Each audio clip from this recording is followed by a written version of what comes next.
Hey, Jeff. Hey, Eric. How are you? I'm pretty good. How are you? Doing well, thank you. For the better part of a year, we've had a whiteboard here in the apartment, and on that whiteboard, we would list potential guests that we wanted on our podcast, Waste Time with It's the Real. Yeah, but we barely used. It was we would put names on it. Yeah. But it was a quote unquote using it. We didn't hang it up. It wasn't No, we hid it behind the couch, and that's not even a joke. It really was hidden. We hid it behind the couch. So, we didn't want someone to come over here and see who we potentially would get on the podcast. Yeah. So dumb. In that time, we never used it for any other purpose. It wasn't like goals. It wasn't like a schedule. It just wasn't anything. And then the other night, you were FaceTiming with our friend Abigail Weintraub out there in Los Angeles. Who has been shouted out on the podcast more than anybody else. Plus one.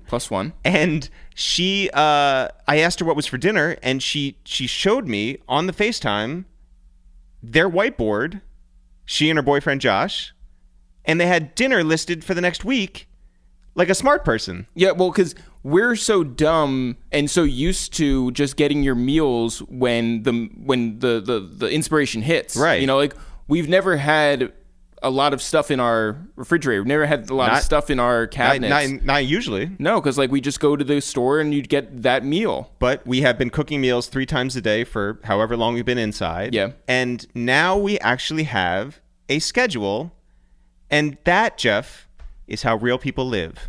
What a wild time. It is. It's such a weird time that everything is flipped upside down. Now there's structure in my life where there never used to be any. Yeah. I was talking to Dan, our brother, last night. You know him as our brother. I do. Yeah. Yeah. And I was talking to him and I said, there's structure in my day that there never used to be. He goes, yes, you talk to any mental health professional and they'll say structure's a good thing. And I was like, oh, that explains so much about the past 15 years. Yeah, well, where I've never... Jeff, let's not talk about the last 15 years. Let's talk about the last 22 episodes, and now this is episode 23. 23, my lucky number. 3 people on the podcast. I don't know if it's my lucky number. I mean, what is a lucky number, right? It's my favorite number. 3... Sure. Yeah, 3 people, nothing has happened to me because of the number 23. 3 people on the podcast every day. We have 3 great ones on this episode. Your lucky number, number 23. Jeff, who's on the podcast today? Michael Jordan. Michael Jordan's number 23. Mike Will. Yeah. Who's on the podcast today? Black Thought is on the podcast today. Black Thought from The Roots. He, was doing a bunch of stuff. I feel like I should have done a better introduction. Okay, go ahead. Black Thought is on the podcast today. Black Thought from The Roots. You guys know him as the amazing lyricist, but also he has a bunch of other stuff that he's doing, including a Broadway play, including stand-up comedy, including a lot of dope stuff, verses for different people that he's recording right now, and the first NPR Tiny Desk from home. Which is so dope. Which is so awesome. Because now we get to see his house. That's why I'm looking forward. I mean, yes, I'm looking forward to the performance. But I really want to see a hat or something that's his paperweight. So of course Black Thought is behind that. Shout out to Black Thought. It is a fucking great. Yeah. I don't want to part of this episode. I don't want to shit on everybody else who's been on the podcast so far, but for quarantine radio, this is my favorite conversation. Yeah. Then we have our friend Judnikki, who's out in Los Angeles, California. Mm-hmm. We talked to her about a whole lot of stuff, building forts inside your home, grocery shopping, whether we're going to have offices moving forward. But also, talking about what a friend is and talking about how you need to move forward with relationships in your life. I just think it's a really good conversation. Agreed. It's not Black Thought level. Hey, Jeff, what is? But few are. And then we finish off with Graham Browne, who is an amazing human being who started this preparatory academy called Forte Prep in Queens. It is an exceptional place. We have spoken there to 5th graders at Career Day a whole bunch of years. There is no one more impressive than that group of children year after year. And then there's no more impressive executive director and founder than our friend Graham Browne. And we talk about the realities of what's going on in Queens right now, the realities of what's going on with a school like his, and the realities of moving forward. So, Jeff, let's get on the phone with Tariq Trotter, a.k.a. Black Thought. What up? Yo, what's good? What's happening? How are you? I'm good, man. I'm hanging in there. How about you? Same here. Listen, as the most dapper man on late night television for the last decade, how does it feel to not put on a jacket every night? Who says I don't put a jacket on? Is there anything that you do miss about being in Rockefeller Plaza? Like that's a place that's become home for you, and you see a lot of the same people. I'm sure you have routine in your life. What do you miss about that? I miss the variety that it sort of brings into my day. It's such a broad range of energy there in that building at all times. And I don't have to go really anywhere. I don't have to travel around the building or make my rounds or anything. Like, once I arrive, I could sit in one spot on one floor, which is what I do, just on the sixth floor. And, just from where I'm sitting, I can see, all the candidates who are running for president. They'll come through at different points in time with Secret Service and that whole shit. I can see clowns. Yeah, a guy dressed up as a panda, like everything. Exactly. A panda, or like crazy. I was sitting at the page desk out on the sixth floor outside my dressing room once a couple years ago, and there was a baboon, like a huge baboon, just running down the hall. Was it like on a leash? No, he was loose. And I looked. I knew there were puppies on the show that day, and I was looking. I was like, "Wow, did one of the puppies get?" And I was looking. I was like, "No, that's a strange look. No, that's not a puppy. And it was a baboon, and he was, like trying to escape. And he ran to the elevator. He tried the elevator doors, and the doors wouldn't open. And then he swung back around and went and opened the ladies' room door. Like, it was crazy. And you're just sitting there. Yeah. I was just sitting there, and eventually, like, they called him. The handlers who were there bringing the animals caught him and contained them and stuff. But I mean, just the variety. Like, it doesn't get that more broad with regards to the range of what happened at work today. Yeah, you know what I mean. So yeah, I guess I miss that, and just like location wise, where it is in New York City, driving through Times Square, parking in Times Square and walking through Times Square every day, to Rockefeller Center. It's something that's very New York about it. Yeah. And, it was something that, coming from Philly, I thought I would never really be into. Yeah. Because I've never really rocked out with that part of the city as a visitor. Well, when you were growing up in Philly, did you ever think that, like, one day you would want to settle down in New York? No, never. But I mean, we did. Like, there was a point in time where we had an apartment like a block away from Rayo's up in Harlem. Really? Wow. I did. Yeah, I did. We had a spot in New York for a minute, and then we sort of gave it up.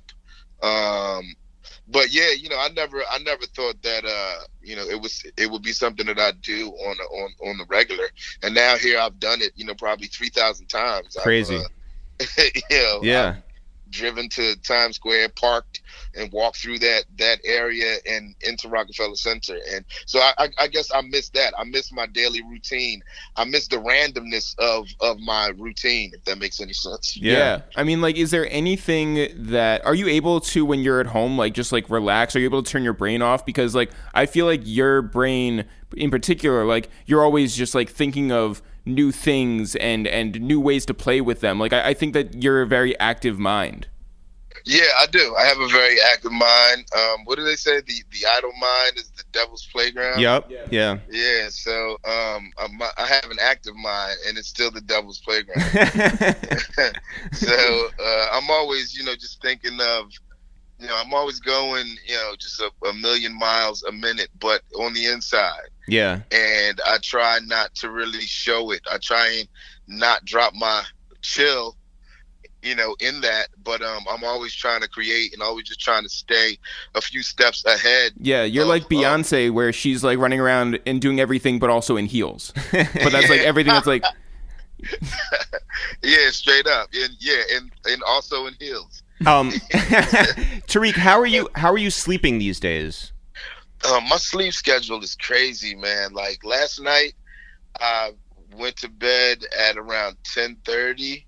And then I woke up at 2:30 this morning, and I was up from 2:30. I was up, but in bed from 2:30 until about 5:30. Oh, that's the worst. I went downstairs and I wrote some bars from 5:30 till about 7:30, and then I came back upstairs and went to sleep again until just 10. now. So yeah, I woke up at like 10 a.m. Yeah. Damn. Well, wait, whose sleep schedule is more fucked up, yours or Amir's? Amir doesn't sleep.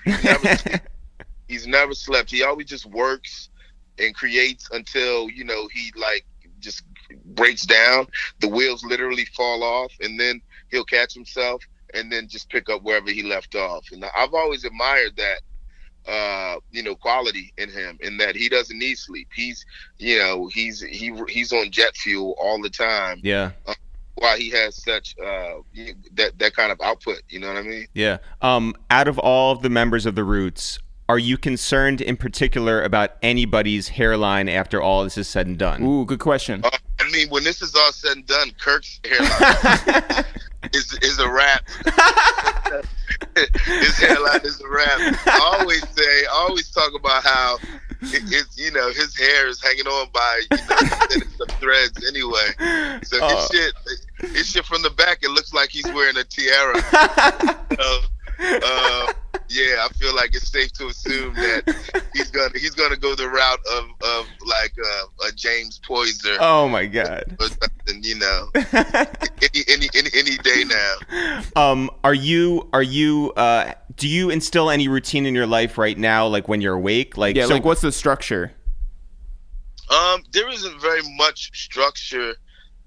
Aside from that, I have now I'm up and running to record at home.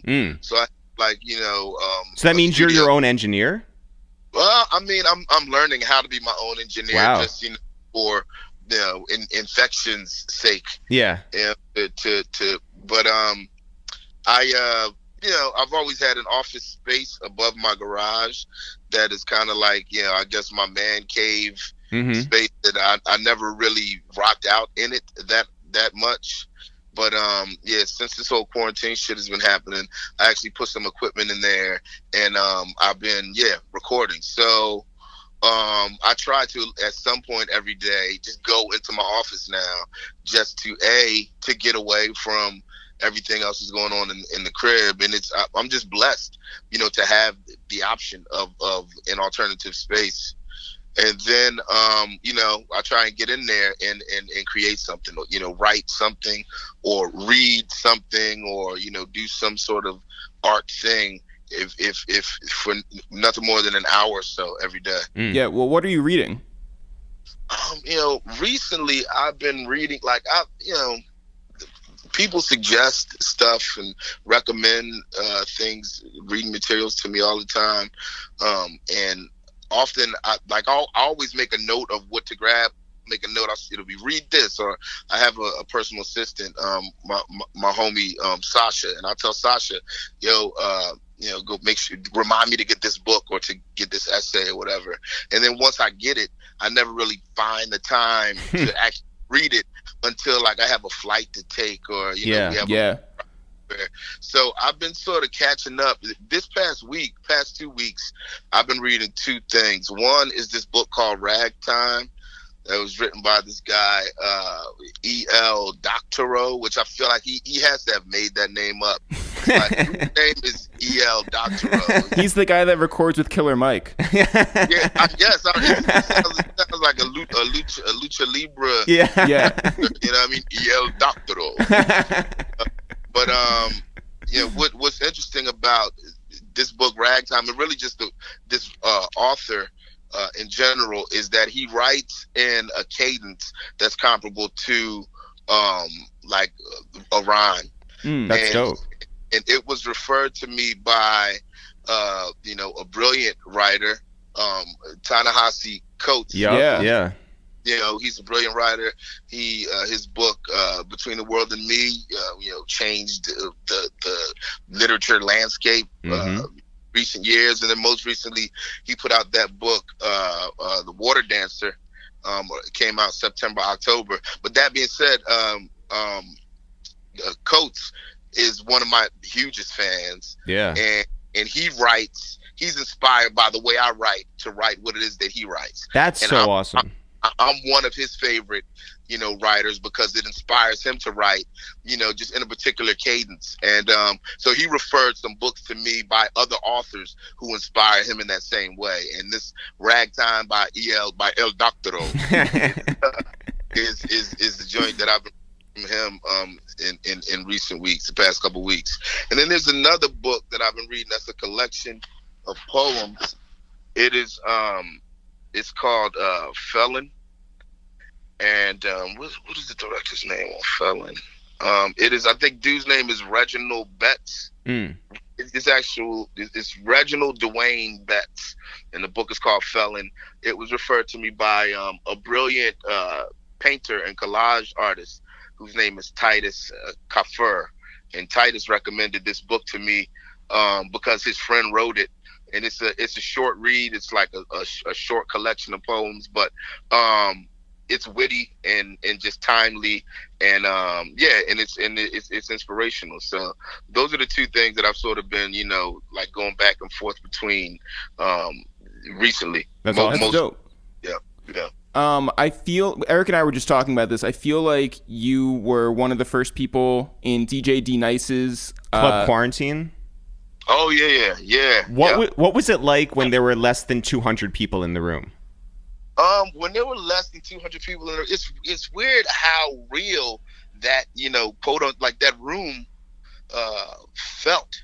When there was just a handful of people in there, it felt like you were at a party, early. Yeah. Like I felt like I was at a spot before the DJ actually, set up. Yeah. And, we would just chop it up, and, he was playing music, but there was a story, that accompanied almost like he played like maybe 3 songs and then tell a story and then, play another thing. And he was taking requests in a way that a DJ might, when the room is empty. That's so dope. And it sort of built from there. I felt like if there were 150 people in there, I knew 125 of those 150 people. And then as it sort of grew, I started running into folks there that I, hadn't expected to see. It's like, fuck you doing here? Like, dang, it was crazy. It's like, Mr. T, what's Mr. T doing in this bitch? Yeah, we got we were in there when there were a couple thousand people, and a friend of ours who used to work at Def Jam maybe a decade ago, he was like, yo, this feels like 825 Worldwide Plaza with all the behind the scenes people. So we would jump in there, and all of Rockefeller's behind the scenes people would be there, and all of Murder Inc. and Diplomats people, and Jadakiss is saying what's up to Cam, and Cam saying what's up to all these, and it was a nice vibe, and it felt like, especially in those early days of the quarantine, it felt like a real connection that we had been missing in real life. It definitely was, but in that it was once supermodels and heads of state were all in there partying together, there were certain people that you knew better than to say what's up to. Even though it's like you see them, it's like, don't just say what's up now to Naomi Campbell. Right. If you couldn't just walk up to her in the real world, and be like, hey, what's up, Naomi? Yo, who is the person? Who is the person? You're calling her Shelly and shit. Come on, man. Was there one person that sort of tipped the scales for you, where you were just like, oh, now this is bigger than I could have even imagined? Definitely Oprah Winfrey, man. That was pretty huge to see Oprah. It was huge. But then also there was a point, and I don't know when this was, but at a certain point it was like, okay, now I have to go and find another party. Like, I'm going to a different room. Yeah.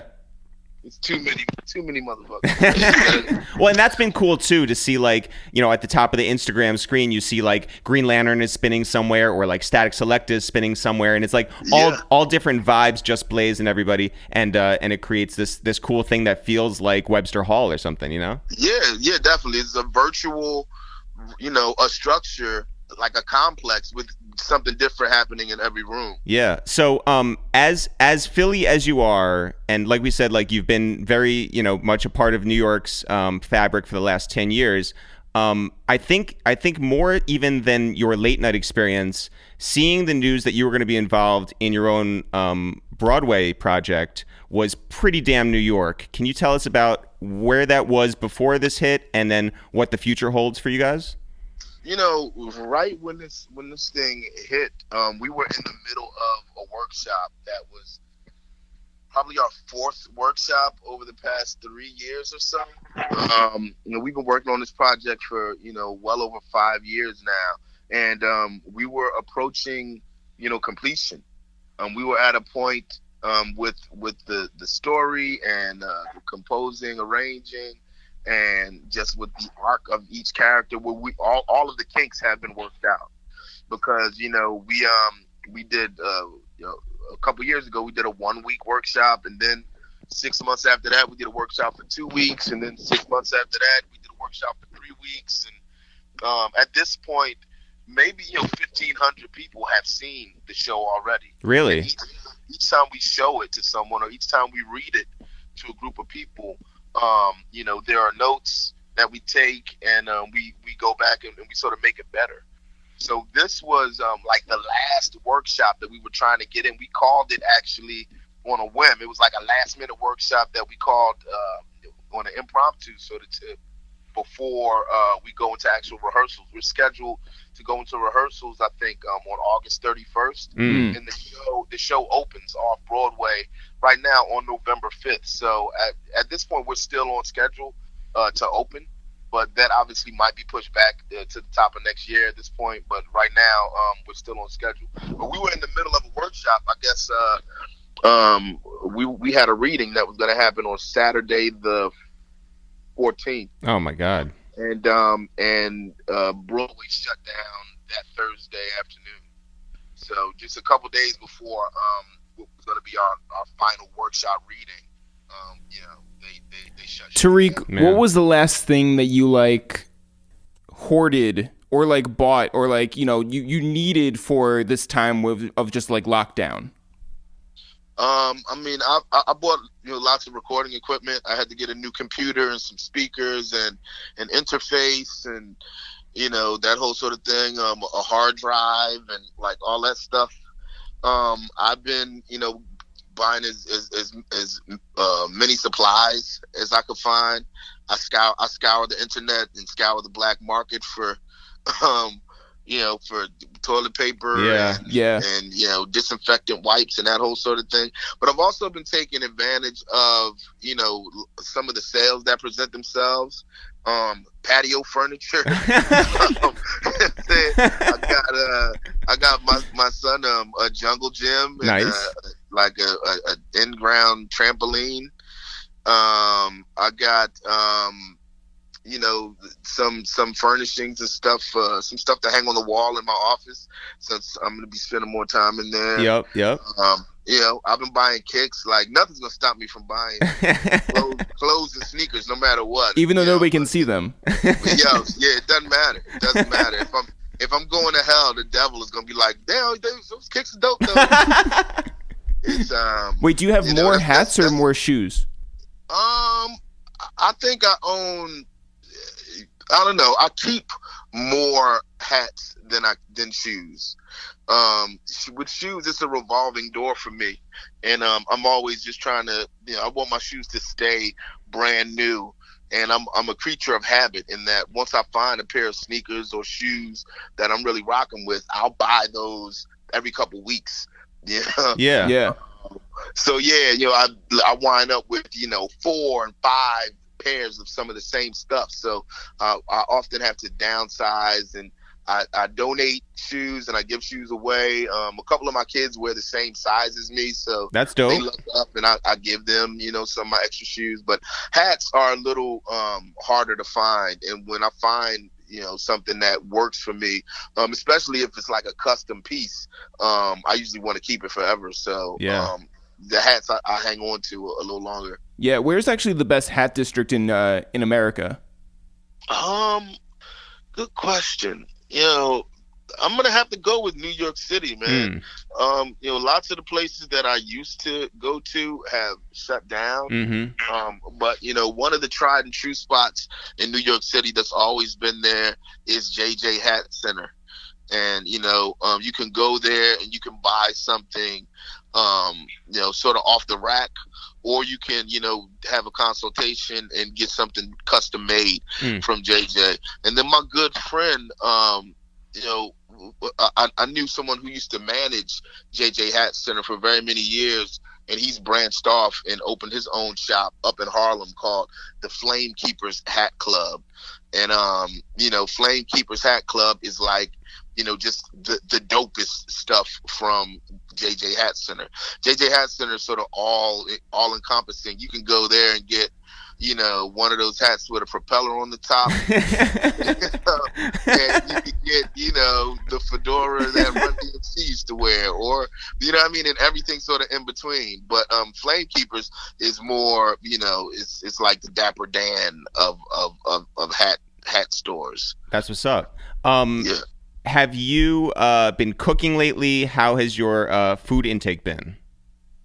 Man, my food intake, for the first, let me say 2.5 to 3 weeks of quarantine, I was a soldier.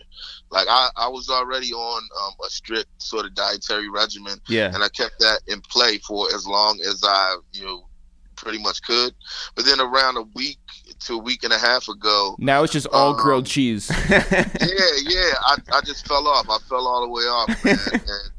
And I feel like just stress and anxiety, paired with the temptation of the rest of my household, like just only eating comfort food. It made me fall off. So now I'm eating ostrich and camels and everything that you would see around Fallon's late night studio. Clowns. But no, it's a mess, man. I'm eating whatever now. You are from Philly. You have a good Philly beard.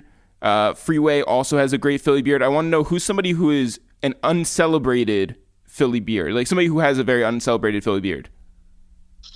A Philadelphian? Yeah.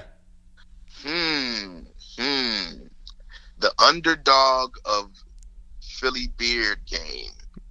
Let me see. Because like Rick Ross has a great beard, but he's not a Philly beard. Yeah, no. Rick Ross is not from Philly, but he has a Philly beard. Yeah. Don't let's not confuse. Like Rick Ross, and I say this all the time, man. Rick Ross he has to have been influenced by EST. EST from Philadelphia. Yeah. From the legendary rap group 3 Times Dope. Yep. There was a time during which EST moved to Miami with Scott Storch when Scott was taking over Miami. Wow. And they created in certain regards a scene where there was none, with regards to a songwriter and a producer working in the way that they work together. Yeah. So everybody passed through the studio and the crib and the boat where EST and Scott Storch were working during those years. And there was a point at which I saw Rick Ross and I thought he was EST.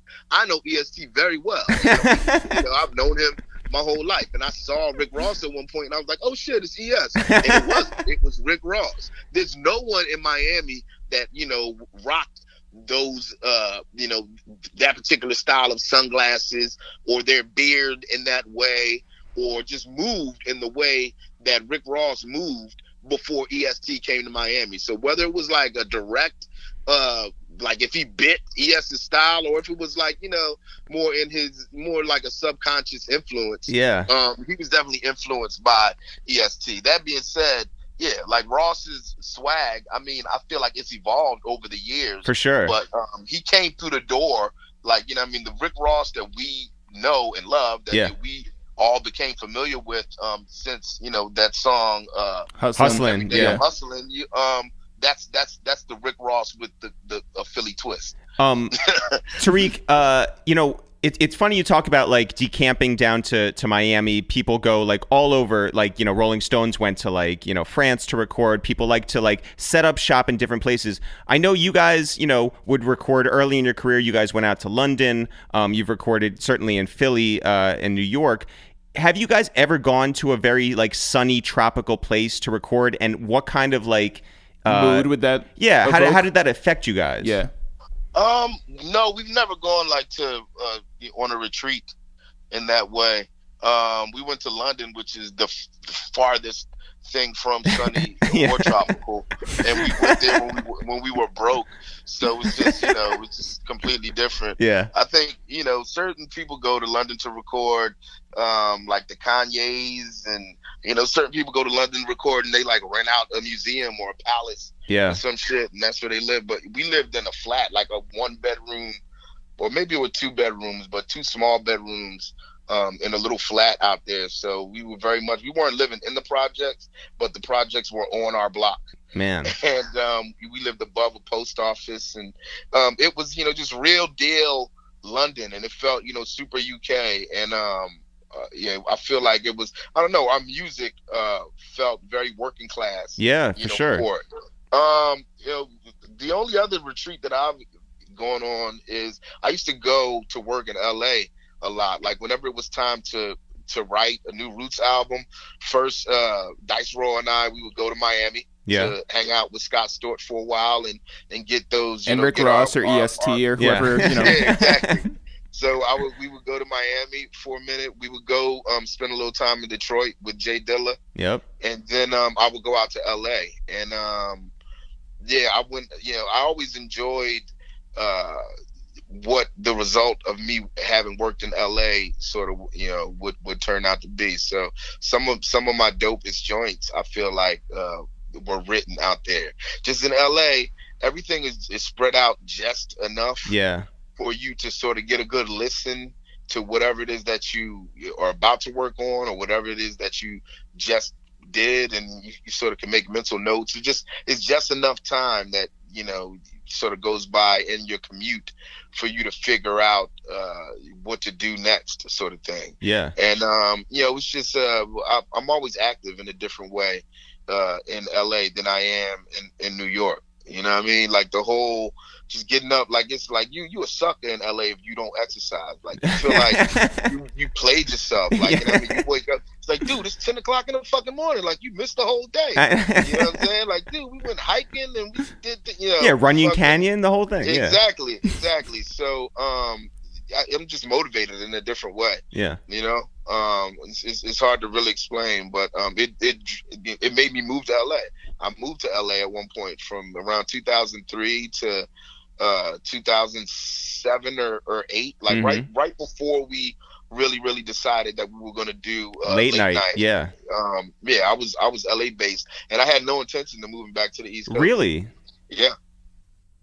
That's crazy. I wanted to ask, you know, Scott Storch was just on Instagram Live. He was battling, and so many people forget that he was part of the Roots. And so, like, is that wild to you, the arc of his career, the ups and the downs and all of that? And then also I wanted to know, like, who you think could possibly match him? It's definitely wild. You know, Scott's life has been a wild ride. But it's always been as such, you know what I mean?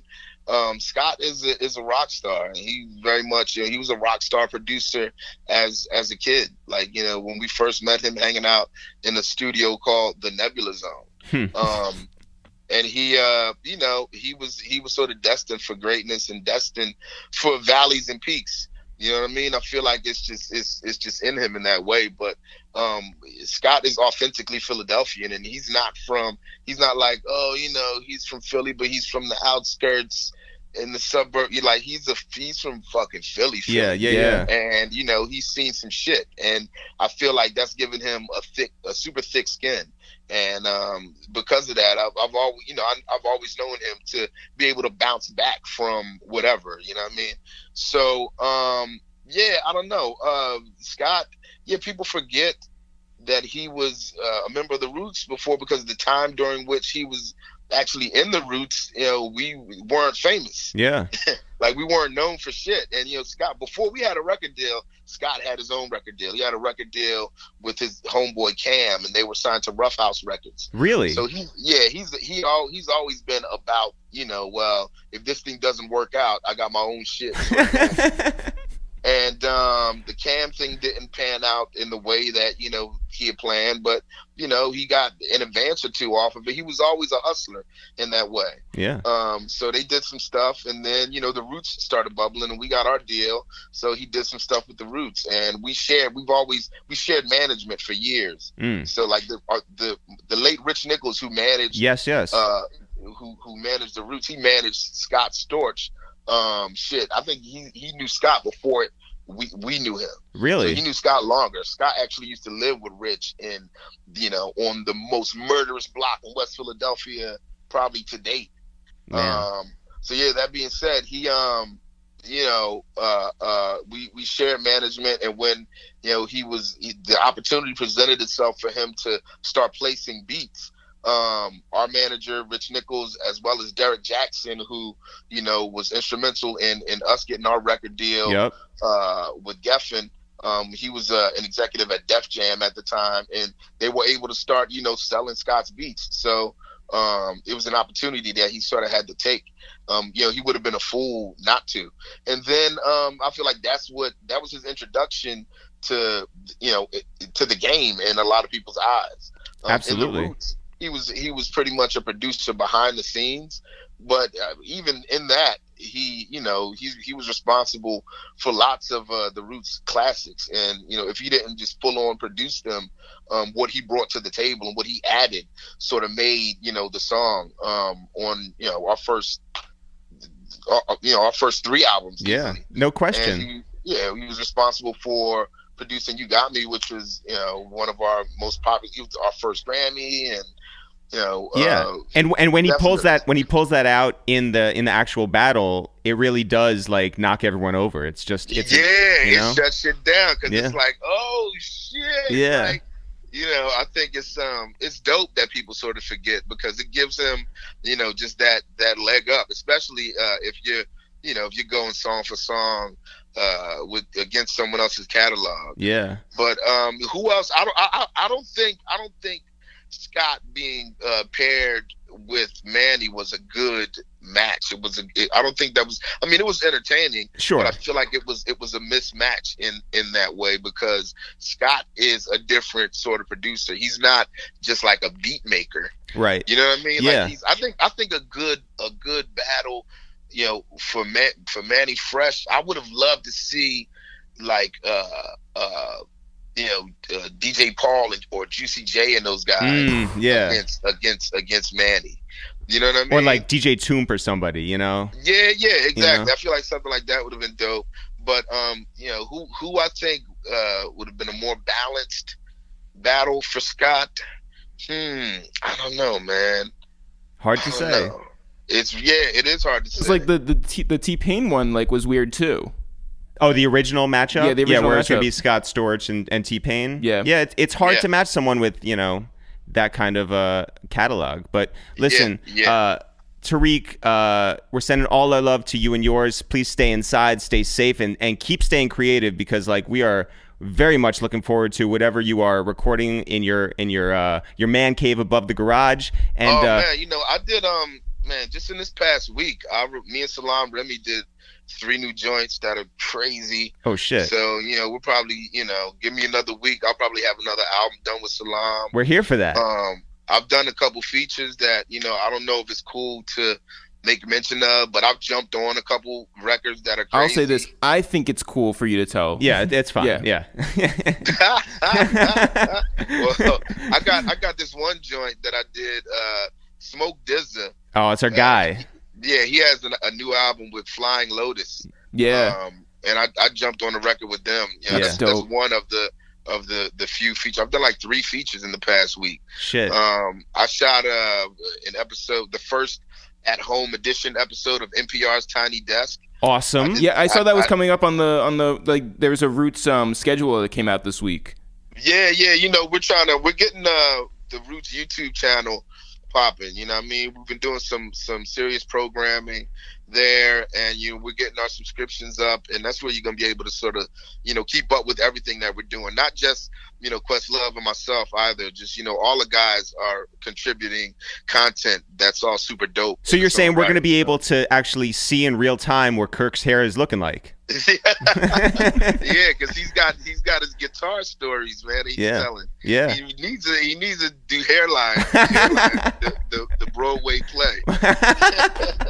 Well, Tariq, stay safe out there. We'll be checking in, and when all this is said and done, we look forward to having a real, hour and a half long conversation about your entire journey and all your music, your comedy, your Broadway, everything. We're looking forward to that, and in the meantime, take care. All right. Salute, man. Appreciate you guys. Appreciate you. Take care. Yeah. All right, Jeff, let's get on the phone with our friend out there in Los Angeles, Judnikki.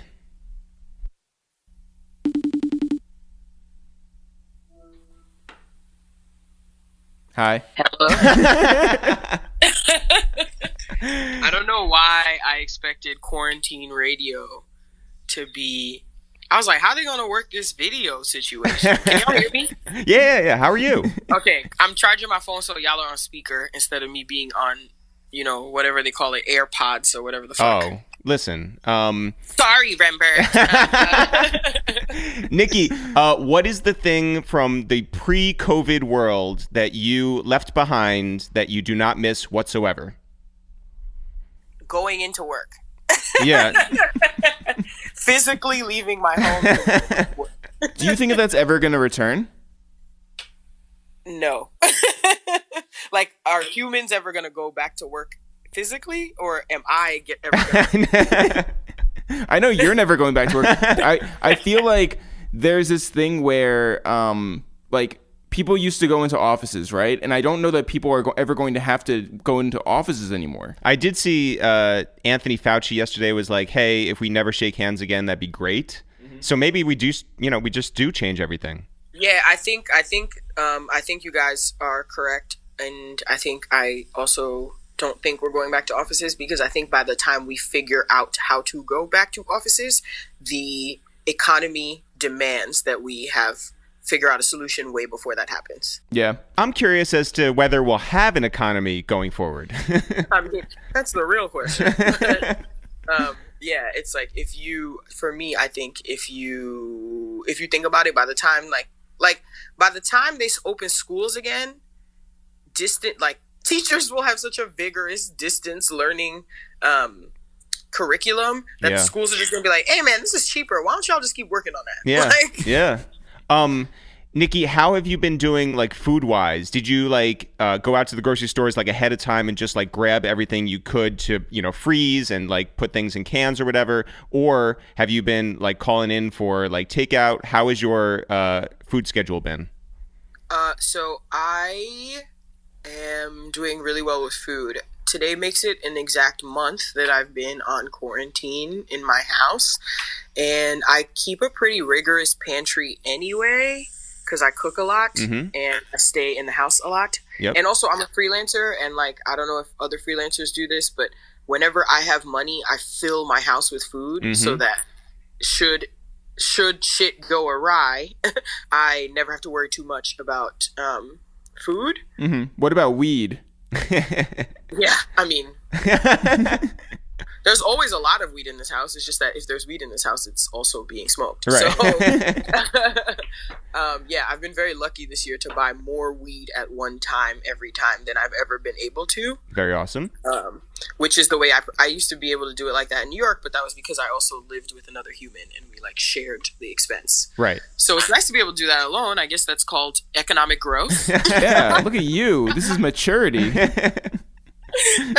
But no, yeah, the day that I decided to quarantine, I did an Instacart order, which was the most harrowing Instacart order of my life.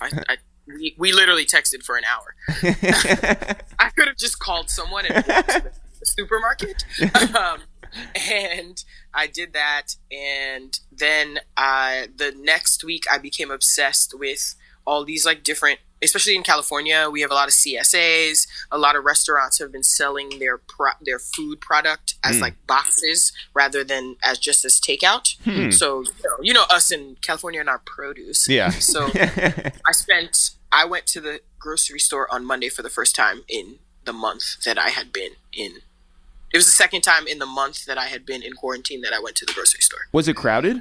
Like, were there a lot of people? It was not crowded, but somehow motherfuckers were still on my neck. I hate that. I hate that so much. That's sort of like at the movie theater when you're just like sitting in one row and you're the only person there, and then somebody just like sits right next to you. Yes, and you're like, why are you standing? I was like, especially in the produce aisle, like these two different things that happened in the supermarket the other day. In the produce aisle, someone literally like was standing right next to me, and I was like, we just don't have to do that. Right. Just let me grab my bell pepper, and then you can grab the spinach. Why are you standing so close to me? Like, it's not like it's people act as if like in the produce aisle Corona doesn't exist. They're like, yeah, like every other part of the store we have to be 6 feet apart, but in the produce aisle it's like refrigerated. I saw a lady with no gloves and no mask with her hands all in the Brussels sprouts, and I almost that's why you lost gotta it. wash everything down when you get home. It's really nuts. Yeah. Like The crazy thing is, if you also grab for the Brussels sprouts, then you guys go together. Oh yeah, yeah. yeah, that happened to me the first time I went, which is why I didn't go for 2 weeks, because I reached into the freezer to get some cauliflower, and this woman reached into the freezer with me, and I looked up at her and I was like, even in regular times, that's fucking weird. Yeah. And she was like, huh? And I was like, I wouldn't have allowed you to do this 6 months ago. Well, what and have you? Especially not now. What have you really like stocked up on? If you're going to the grocery store, you're like, you know what? I really need a ton of this. Cheetos. No, I don't like chips. I still don't have any snacks in my house. Wow. I actually forgot to buy cereal yesterday, so I was very upset with myself. Onions and garlic. Yep. Onions and garlic, and pasta. Oh, there we go. I mean, these are all like noodles, very responsible purchases. I would have thought that, like, you know, it really would have been just like Cheetos, just like thousands and thousands of bags. I bought a bag of the first time I went out, I bought a bag of, because the first time I went grocery shopping, did you guys have this happen to you? I had like the first week where I did the Instacart, and then I became more and more convinced that I was missing even more ingredients. Mm-hmm. So then I like ordered from a butcher. So then I like went to the 99-cent store, and then I just kept being like, I need a little more things. I'm missing like. Well, yeah, because like nobody knows how, especially in the beginning, nobody knew how long this was going to be, and nobody knew what the supply chain was going to be like. And I think too, also, all of us were coping by making like really fancy meals. So everyone was like, I don't have asparagus, let's go back outside. I think there's also this thing that's been heavy on my head, which is like the idea of going outside, right? It's like it feels like we're not allowed to go outside, and then you talk to people and they're like, oh no, like you can take a walk, it's okay, it's not like illegal to go outside, but there's this idea that it's just like you go outside, you're susceptible on any level. Well, I think that we're finally getting to the point where it's just irresponsible to go outside. Mm-hmm. Like, you know, like especially you guys are in New York, I'm in LA, these are 2 apex weeks, as they are saying, like based on, you know, the other countries that we've seen, these are the 2 weeks where we're supposed to be getting the most cases and like really seeing like how bad it's going to get. And I've been of the mind from the very beginning that while I understand why they're telling people they can go outside, that the caveat has given people like all the excuse they need. You know what I mean? Yeah. I'm like, look, I'm a mentally unwell person. I go outside. I go for a walk maybe once or twice a week.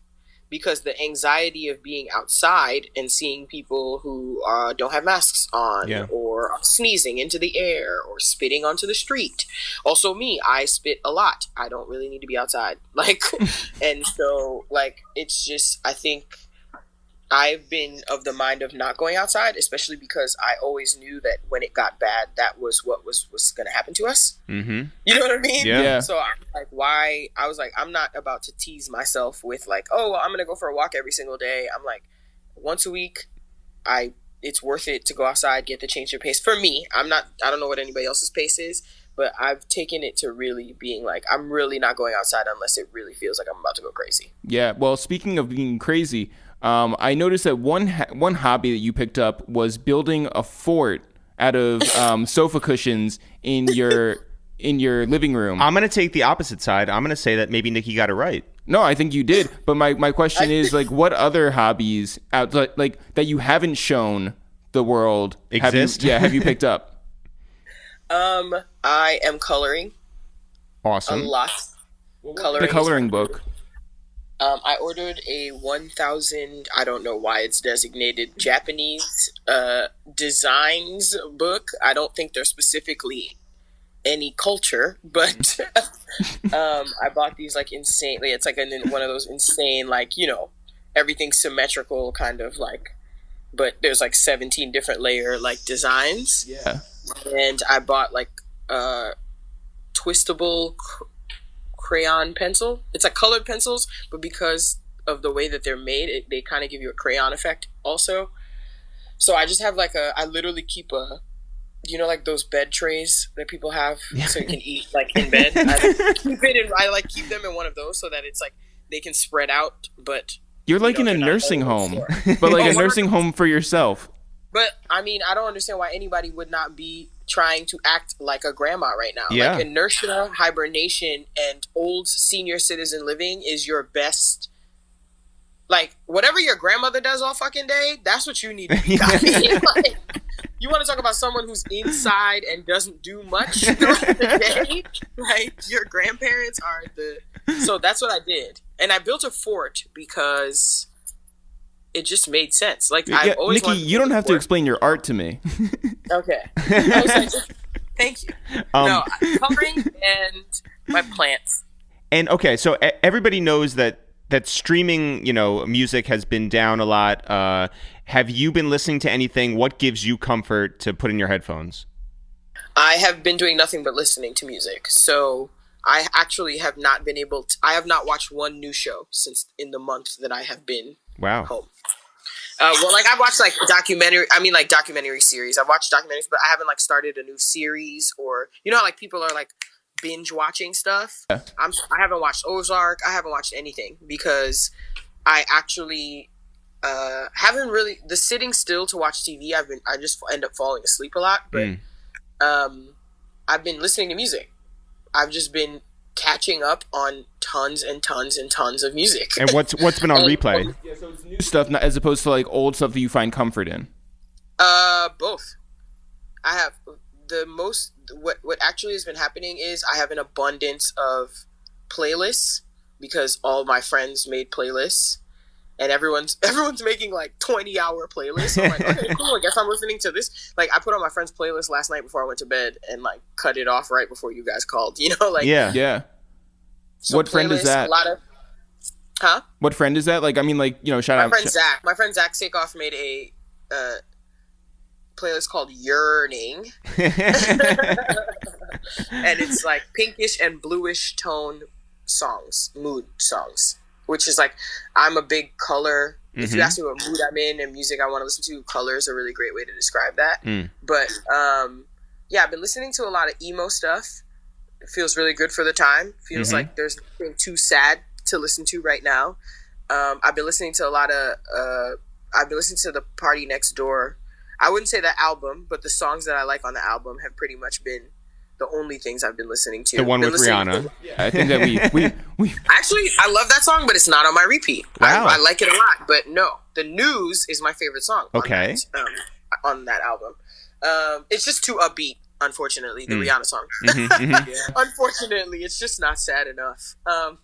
And Uzi, When I Need a Pep.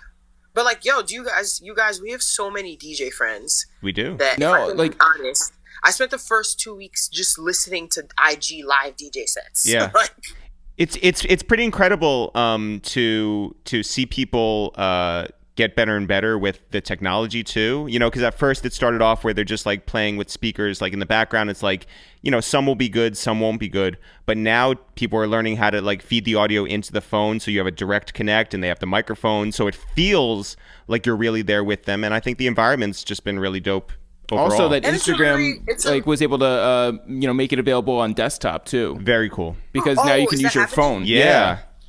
Oh, because that was my biggest problem with it, is that I delete Instagram on my phone, because that's the other habit I picked up. Like, I'm trying to very, very, very much.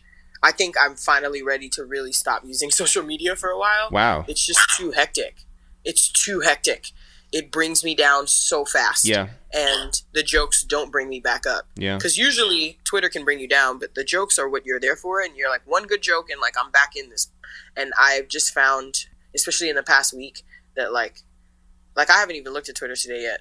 I may have tweeted, but I don't remember. Sometimes I tweet and don't read Twitter a lot. And I don't know if people realize that. Nikki, do you then, if you do take social media out of your life, after having been on it for whatever, the better part of a decade, are you going to feel more alone? And is that good or bad? No, because we're talking to each other so much, you guys. Are you kidding? Right. We're like FaceTiming. Right. Honestly, I don't even feel overwhelmed because I do feel like everyone also like goes to bed or like gets nighttime sad at the same time, and we all stop talking. Yeah. And for once, I feel like we're all overwhelmed in the same way. So we all have been giving each other like privacy and space. Like people disappear. Like I feel like there's a siesta hour where no one talks to each other. There's a dinner hour where I eat dinner at 6 o'clock now, you know, because nursing home hours. Yeah, like a grandma. Yeah. Like we're all in contact. So I don't actually feel very alone. I actually had to stop using social media because all of the reasons that I said that I was using it for, like, I don't need news through social media because everyone keeps sending news on the group chats. Like every time something happens, people are like, oh my God, new article. Oh my God, new thing, you know, or you have one group chat where someone's doing that. So it's like, if you're disconnected from anything, it's more of the chatter and the anxiety, and you know, nobody's talking about anything but anxiety, fear, and grief right now. Yeah. I also like There's that. no optimism. You said something like maybe 2 weeks ago or something that resonated with me, where you were just like, "Why do people need more friends?" I just don't get it. I don't need any more friends. And like, I think the thing that's been really weird is, you know, I'm in my mid-30s, entering my mid-30s, yeah, just about hit there.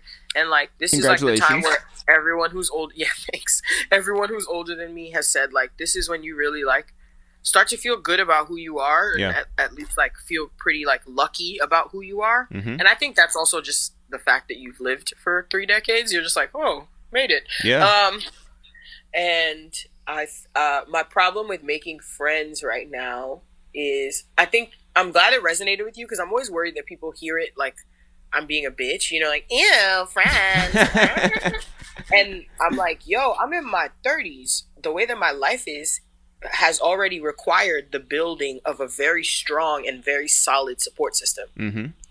So like, as it stands right now, I have someone or something for everything that I need. And if I don't, I'm aware of it. And like, I have a plan as to how to get it, or I've stopped thinking that I need it. Another friend is like, oh man, like this shit is running on oil. Like, where are you going to go? Like, where are you going to go? You know what I mean? Like, either you've come into my life and it's seamless, and it's almost as if I'm like, oh, wow, you're my friend, and like, it really works, and like, I never had to work on it. But it's like, if I'm actively aware of you trying to become my friend, that means that I'm like, it's like getting a new plant, and I'm like, okay, so where do I put you? Yeah. You need it, and what do you need? You need indirect sunlight? So does everybody else. Okay. And so that's my thing. Like, and now we're trapped in the house, and it's like, bruh, I'm talking to people I have never talked to on FaceTime, because usually I get to see them in person, and now I have to accommodate because I want to see them, but this is the only way I can talk to them. Yeah. And so now that friendship feels almost scheduled, not on purpose, but just because of the way that we're living, like, I can't, then I'm really aware of like a new person on the schedule. Well, it's like you? Yeah. No, okay. Listen, Nikki, we love being your plants. We love the sunshine that you bring to our lives. We love you. Please take care of yourself out there. Stay indoors and stay safe. And we'll be checking in on you. And we'll talk to you later, all right? I love you guys. Bye. Bye. Love you too. Bye. Jeff, let's get on the phone with our friend and the executive director and founder of Forte Prep Academy out in Queens, our friend, Graham Browne. Yo! Graham! How are you? What up? What's happening? Oh, man. I just got out of a DJ session. I just dusted off the turntables. Oh, here we go. Yes. I What did you start your set off with, and what did you finish with? Started off with, well, to be clear, this MacBook Pro has not been open since 2012. Listen, so, you don't, no preambles. Let's just, what is it? All right, so it started off with Top Back by T.I. Love it. You know, I had to do it for him, and then I just did like 12 Fabulous songs in a row. Yeah, I have no problems with any of this. Yeah, this is great. Don't blame your MacBook. I love this. Hey, no. I'm giving the people what they want, and the people are it's just me. Graham, we know, and now our audience will know, you run a tuition-free middle school out there in Queens for a diverse base of kids who we have had the pleasure of speaking to a number of years on your career day. And that's right. You know, we've spoken at high schools and colleges before, and let me tell you, I have told you before, but let me tell you, the audience, these fifth graders that we've spoken to are by far more interesting and interested than college students and high school students in not only like creatives, but how those creatives got to where they are. And it is always a pleasure to go to your school. How is it for you now to run a school that does not have students in a classroom? Oh man, well, it has been a roller coaster over the last, I guess, is it 4 weeks now? I don't even know. The time is blended together. You know, it started off just trying to make sure that 100% of our kids could connect to the internet and had computers to do work. And then we trained our staff on how to use Google Classroom and create virtual learning experiences that would come close to what we can do in person. But at the end of the day, I just miss them. I miss, like, the job is so different when you don't see people. It is such a human facing career, vocation, passion, and it's something that for me, there's a big hole in my heart and in my life, just not being able to see the students on a daily basis and to see the staff. And no number of Zooms and Google Meets and Skype videos will replace that. As a lot of people out there know, Queens, out of all the boroughs, has been particularly hard hit by COVID-19. Yeah. How is that reality for you?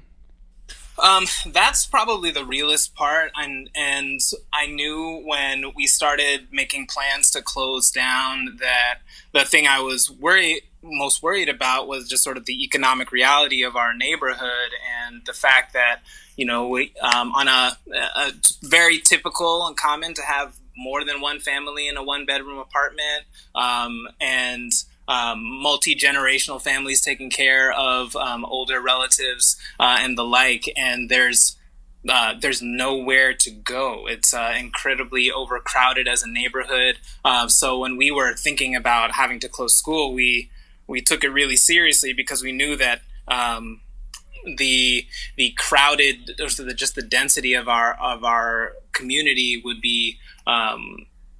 put a lot of people at risk. And thankfully, the vast majority of our families have been healthy and safe, but that's not the case for all of them. And you know, we're in the shadow of a hospital over here. I'm just like 7 minutes away. So, and if you've been following the news in New York, you obviously know that hospital has been one of the hardest hit in the entire city. So it feels really weird over here. It's really quiet, lots of helicopters, lots of sirens. And then 7 o'clock, like the loudest noise, cheering and celebration for those healthcare workers who are doing their thing. But it's wild. Yeah, I think that Eric and I have both found, like, especially moving the 7 o'clock cheer, because that's like a very human moment at a time when there are very few, if not any, human moments. I was wondering, your job is to be not only like a cheerleader, but also just like the administrative presence around school. What is your job now? Like, are you popping into different Zooms? Are you like, what is your day-to-day looking like? Yeah, well, it really varies. Still, obviously, I'm not doing classroom observations or anything like that, but I do go into Google Hangouts and see, pop into tutoring that teachers are doing during their office hours. I'm in the early weeks, I was sort of running a computer distribution center out of my apartment, so families would come here and I would drop off machines for them so that they could their kids could get connected.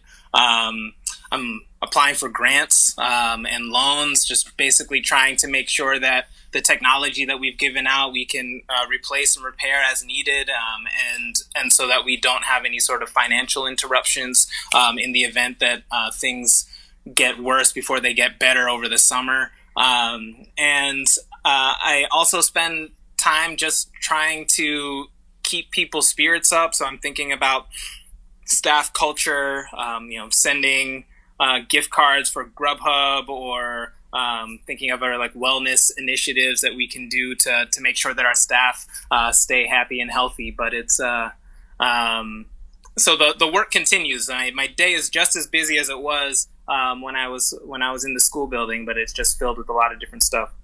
We were talking to I believe Nikki before, who was saying that once like school starts to get a handle on like working from home and like studying from home, that it would then be like that's like the preferred option, or like that could be then that everybody would be then shuttled back into actual buildings. So I wanted to know, like, what is your perspective on the future? Like, what does it hold? Well, I don't know if the quality of the product itself is necessarily better.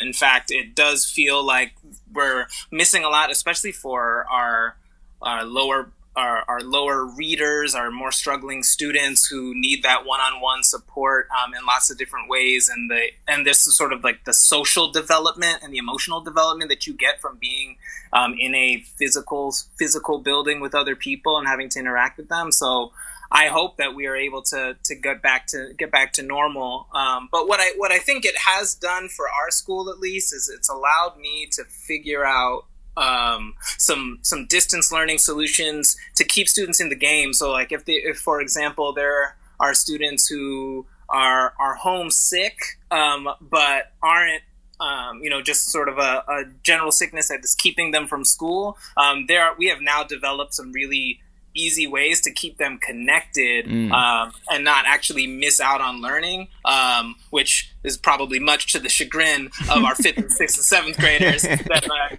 no days off, even if you have a day off.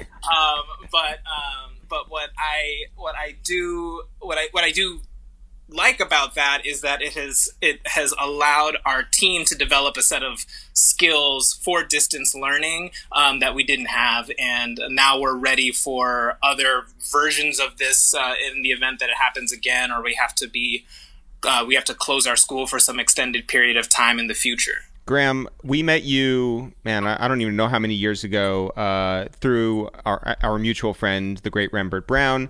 And yes, no relation. I know.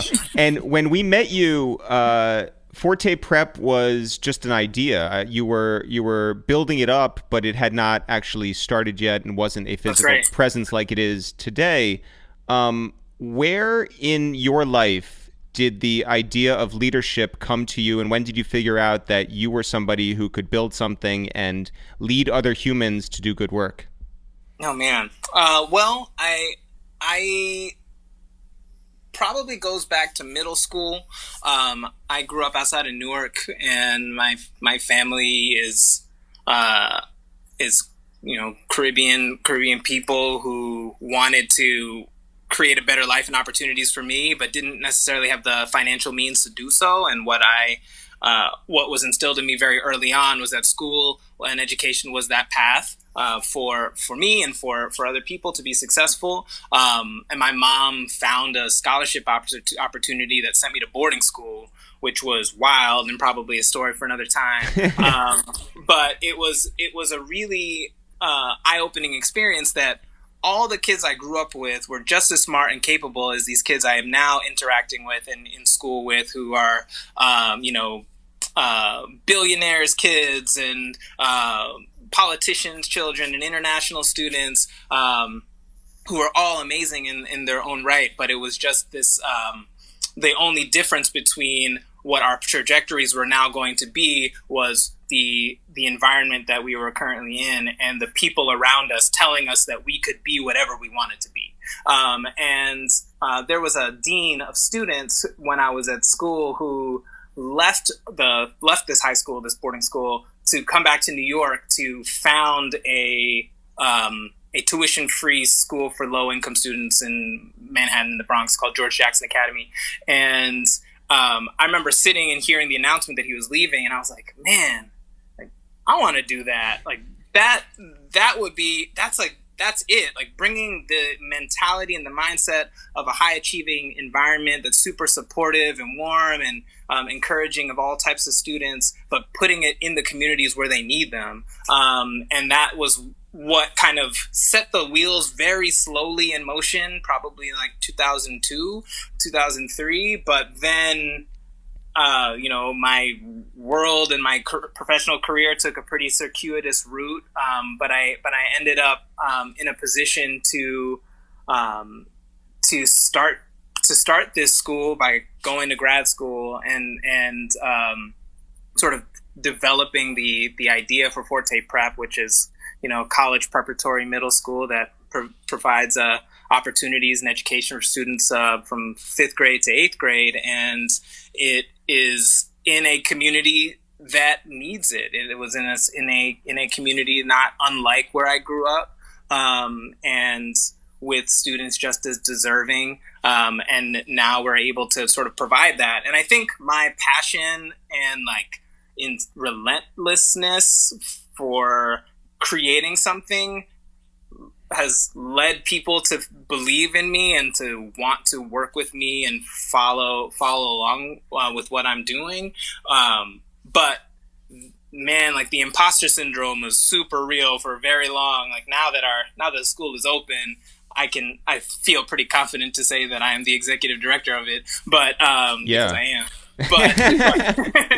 But I, there were so many times when I just was like, man, like, am I really the guy to do this? Like, there's got to be somebody else. And I would look to my left and right, and nobody was doing it. So I said, okay, well, I guess it's supposed to be me. And it's been fun to see the team grow and build, and for them to develop their own leadership voice and be able to take on parts of the school and the program that like I could have never even dreamed of. And now it's working even better than I had thought.